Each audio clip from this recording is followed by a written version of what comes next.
Assalamualaikum warahmatullahi wabarakatuh. Halo teman-teman, welcome my YouTube channel. Kami dari kelompok 3 kelas KBB Merger 2019. Video ini dibuat untuk keperluan tugas mata kuliah tentang teori pengambilan keputusan yang dibimbing oleh Bapak Sandi Setiadi SEMM, Prodi Manajemen, Sekolah Tinggi Ilmu PGRI Kota Sukabumi. Nah, karena ini tugas kelompok, jadi aku nggak sendirian teman-teman. Ada anggota lain yang ikut akan membantu mempresentasikan tentang materi teori pengambilan keputusan ini. Nah, kan ada pepatah, kalau tak kenal maka tak sayang. Biar sayang, kita kenalan dulu yuk sama anggota yang lainnya.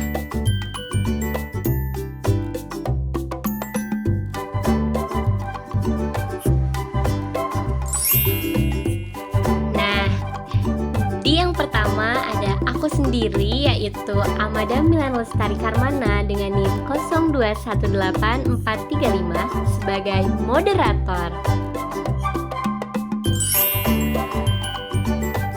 Next ada Rini Nuraini dengan NIM 0219238 sebagai pemateri pertama. Next ada Mia Amelia dengan NIM 0219375 sebagai pemateri kedua.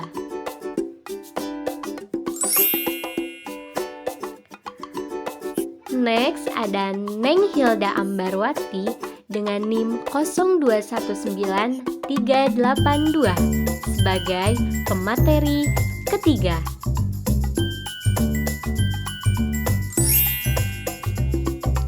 Dan yang terakhir ada Megi Megiawati dengan NIM 0219373 sebagai pemateri keempat.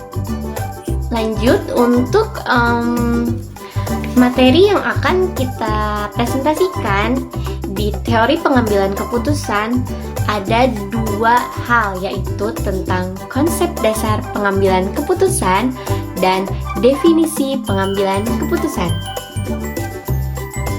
Yang akan langsung dipaparkan oleh keempat pemateri kita, yaitu ada Teh Rini, Teh Hilda, Teh Mia, dan Teh Megi. Langsung aja kita lihat videonya. Dasar pengambilan keputusan pengantar.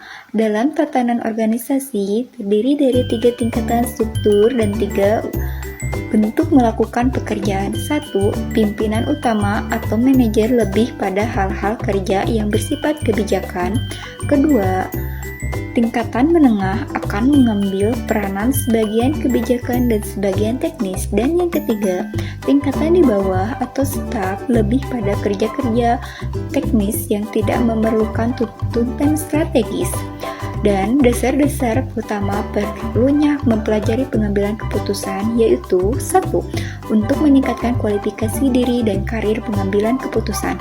Kedua, untuk meningkatkan efisiensi akan efektif di lapangan, teori dan prakteknya. Yang ketiga yaitu untuk meningkatkan produktivitas perusahaan, input, proses maupun outputnya.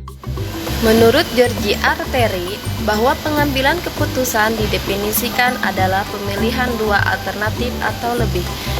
Menurut definisi tersebut, bahwa untuk menentukan suatu keputusan harus memunculkan alternatif solusi minimal 2 solusi atau lebih yang akan ditentukan kemudian pilihan terbaik.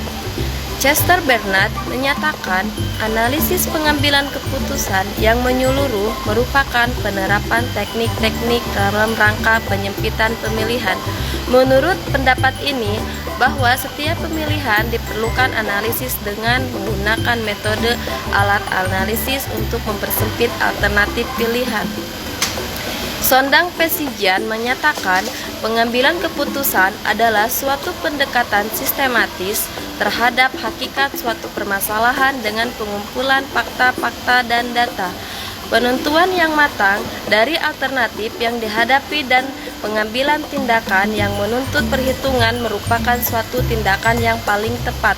Pengertian ini mengandung makna bahwa untuk suatu permasalahan dilakukan penelusuran terlebih dahulu sehingga diketahui dengan jelas pokok-pokok permasalahan atau bukan suatu permasalahan yang perlu dilakukan putusan atau pilihan. Azhar Kasim menyatakan pemuatan keputusan adalah kegiatan-kegiatan yang meliputi perumusan masalah, pembahasan alternatif, dan penilaian serta pemilihan bagi penyelesaian permasalahan. Dapat disimpulkan berdasarkan teori yang disampaikan para ahli, pengambilan keputusan adalah pilihan alternatif penyelesaian permasalahan dengan terlebih dahulu dan memahami.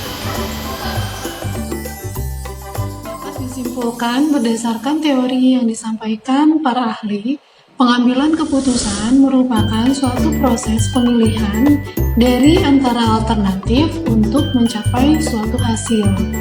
Yang selanjutnya dengan keilmuan. Dengan keilmuan dapat merumuskan berbagai alternatif penyelesaian permasalahan yang didukung oleh data dan fakta yang akurat. Selanjutnya, komponen pengambilan keputusan yang dikelompokkan oleh Martin Starr, yaitu ada 3 poin. Poin pertama, penetapan tujuan. Poin kedua, identifikasi alternatif. Dan poin ketiga, uncontrollable events. Apa maksud dari ketiga poin ini? Yang pertama ada penetapan tujuan. Tujuan harus ditegakkan dalam mengambil keputusan. Apa tujuan mengambil keputusan itu? Contoh, misalkan kita membeli sebuah buku baru. Untuk apa buku tersebut? Apa tujuannya? Dengan menggunakan buku bacaan baru, maka pengetahuan kita akan menjadi lebih luas, akan menambah wawasan, akan menambah ilmu, dan lain-lain sebagainya. Yang kedua, ada identifikasi alternatif. Untuk mencapai tujuan tersebut, perlu dibutuhkan beberapa alternatif yang nantinya akan dipilih salah satu yang dianggap yang lebih tepat. Dan yang ketiga, ada dapat diketahui sebelumnya atau uncontrollable events. Alternatif yang diambil itu harus mampu melihat pada kondisi sekarang terhadap kondisi yang akan datang. Tadi sudah dijelaskan ya oleh teman-teman saya tentang konsep dasar pengambilan keputusan serta definisi pengambilan keputusan menurut para ahli. Nah, sekarang saya akan menjelaskan mengenai pengambilan keputusan yang efektif dengan tahapan kategori menurut Manulang 1986. Manulang 1986 menyatakan bahwa terdapat 5 tahap yang efektif dalam mengambil keputusan. Bisa kalian lihat juga ya, menurut Manulang 1986 itu tahapannya ada 5, yaitu yang pertama tahapan menerima tantangan. Nah, di tahapan ini pengambilan keputusan dimulai ketika seseorang dihadapkan kepada suatu tantangan berupa ancaman maupun peluang. Untuk tahapan yang selanjutnya yaitu tahapan kedua, tahapan mencari alternatif. Di tahapan ini ketika seseorang mendapatkan tantangan, maka pengambilan keputusan yang efektif adalah dengan mencari beberapa alternatif. Jadi tidak terpaku dalam satu alternatif saja ya. Untuk yang selanjutnya yaitu tahap penilaian alternatif. Di tahap penilaian alternatif, apabila beberapa alternatif telah didapatkan, langkah selanjutnya adalah memberikan penilaian kepada masing-masing alternatif mengenai kelebihan dan kekurangannya. Untuk tahapan yang keempat adalah tahapan menentukan pilihan dan menjadi terikat. Tahap ini adalah merupakan tahap akhir, yaitu menentukan pilihan yang tepat terhadap alternatif yang ada yang akan digunakan untuk berbagai pemecahan masalah. Untuk yang kelima adalah tahap berpegang kepada keputusan. Ketika sudah memilih keputusan terhadap suatu alternatif, maka juga harus siap menerima konsekuensinya yang harus didapatkan dan terus memegang keputusan yang telah diambil. Mungkin cukup sekian dari saya dan teman-teman. Semoga bermanfaat dan semoga mudah dimengerti ya. Mohon maaf jika ada salah kata dalam penjelasan dan dalam penyampaiannya juga.